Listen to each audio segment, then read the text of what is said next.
സൂര്യ Saturday Vivek ആത്രയെ സംവിധാനം ചെയ്ത് നാനി, എസ്.ജെ. സൂര്യ, പ്രിയങ്ക മോഹൻ എന്നിവർ കേന്ദ്ര കഥാപാത്രങ്ങളായി എത്തിയ സിനിമയാണ് സൂര്യ സാറ്റർഡേ അല്ലെങ്കിൽ സരിപ്പോ ശനിവാരം.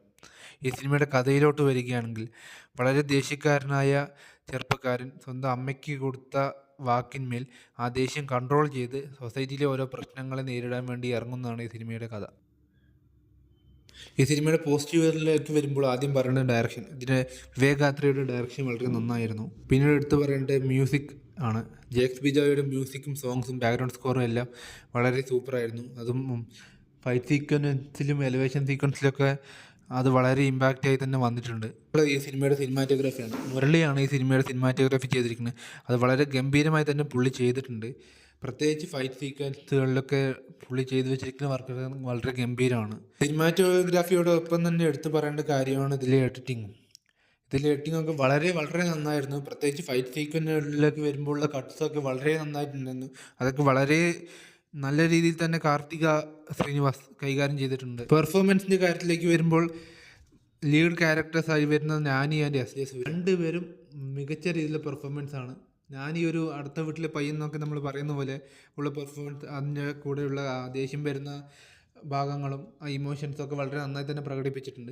എസ്.ജെ. സൂര്യയുടെ ഒക്കെ ഒരു അഴിഞ്ഞാട്ടം തന്നെയായിരുന്നു ഇതിൽ സിനിമ മൊത്തം ആദ്യം തൊട്ട് അവസാനം വരെ. പുള്ളിയുടെ ഒരു പൂന്തുവിളയായിട്ട് ആ ക്യാരക്ടറിൽ കാണും. അതുപോലെ പ്രിയങ്ക മോഹൻ പുള്ളിക്കാരിക്ക് കൊടുത്ത റോൾ പുള്ളിക്കാരി വളരെ നന്നായി തന്നെ ചെയ്തിട്ടുണ്ട്. അതുപോലെ തന്നെ ഇതിൽ ബാക്കി വരുന്ന മുരളി ശർമ്മയാവട്ടെ, നാനിയുടെ അച്ഛനായി വരുന്ന സായികുമാർ, അങ്ങനെ ബാക്കി വരുന്ന എല്ലാ ക്യാരക്ടറും അവർക്ക് കൊടുത്ത റോൾ വളരെ നന്നായി തന്നെ ചെയ്തിട്ടുണ്ട്. ഭാഗം പറയുമ്പോൾ ഇതിൽ ഏറ്റവും ഫസ്റ്റ് പറയേണ്ടത് ഇതിലത്തെ ഡ്യൂറേഷൻ തന്നെയാണ്. 3 മണിക്കൂറിനൊപ്പമാണ് ഈ സിനിമയുടെ ഡ്യൂറേഷൻ വരുന്നത്. അത് പ്രേക്ഷകർക്ക് ചില ഭാഗങ്ങളിൽ മടുപ്പുണ്ടാക്കുന്നുണ്ട്.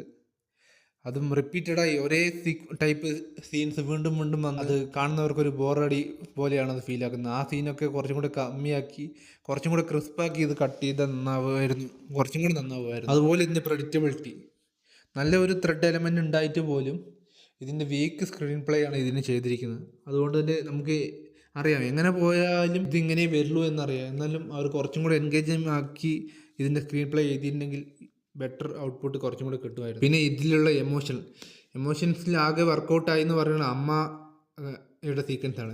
ഹീറോയിൻ്റെ കഥാപാത്രത്തിൻ്റെ അമ്മയുടെ കുറച്ച് സീക്വൻസ് വരുമ്പോൾ മാത്രം കുറച്ചൊരു എമോഷൻ ടച്ച് കിട്ടുന്നുണ്ട് പ്രേക്ഷകർക്ക്. അതല്ലാതെ വരുമ്പോൾ ഈ ചേച്ചിയുടെ ഒരു ലൈൻ സെപ്പറേറ്റ് പോകുന്നുണ്ട്, അതുപോലെ ലവറിൻ്റെ ഒരു സെപ്പറേറ്റ് ലൈൻ പോകുന്നുണ്ട്. ഇതെല്ലാം ഒരു ലൈൻ പോകുന്നുണ്ടെങ്കിൽ പോലും അത് പ്രേക്ഷകരിലോട്ട് കണക്ട് ചെയ്യാൻ അവർക്ക് കൊണ്ട് പറ്റിയിട്ടില്ല. അതുപോലെ തന്നെയാണ് ഈ സിനിമയിലെ ചില കഥാപാത്രങ്ങളൊക്കെ വരുന്നത്.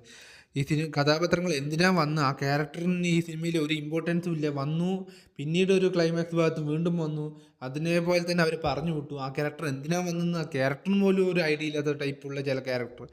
അതുപോലെ വില്ലൻ്റെ ക്യാരക്ടർ എസ്.ജെ. സൂര്യ വന്ന് പെർഫോമൻസ് കൊണ്ടെല്ലാം സൂപ്പറാക്കിയെങ്കിലും ആ വില്ലനുള്ള ഒരു പൊട്ടൻഷ്യൽ എക്സ്പ്ലോർ ചെയ്യാൻ പറ്റിയില്ല. വില്ലൻ കുറേ വില്ലത്തരം കാണിക്കുന്നുണ്ട്, കുറേ പേടിപ്പെടുത്തേണ്ട രീതിക്ക് ആ വില്ലൻ്റെ പൊട്ടൻഷ്യൽ കാണിക്കുന്നെങ്കിലും ആ നായകൻ്റെ അടുത്തോട്ട് വരുമ്പോൾ വില്ലൻ ഒന്നുമല്ലാത്ത ആളെ പോയി വില്ലനെ എളുപ്പം തോൽപ്പിച്ച് കളിയുക. അതുപോലെ അങ്ങനെയുള്ള കാര്യങ്ങളൊക്കെയാണ് ഇത്. അതൊക്കെ കുറച്ചും കൂടി നന്നാക്കി വില്ലനെ കുറച്ചും കൂടെ ഒന്ന് മെനസിങ് ആയി കാണിച്ചാൽ ഇതിന് സൂപ്പർ നന്നായിട്ടുണ്ടാവും. ഓവറോൾ ഒരു വൺ ടൈം വാച്ചബിളായ ഒരു കൊമേഴ്ഷ്യൽ മൂവിയാണിത്.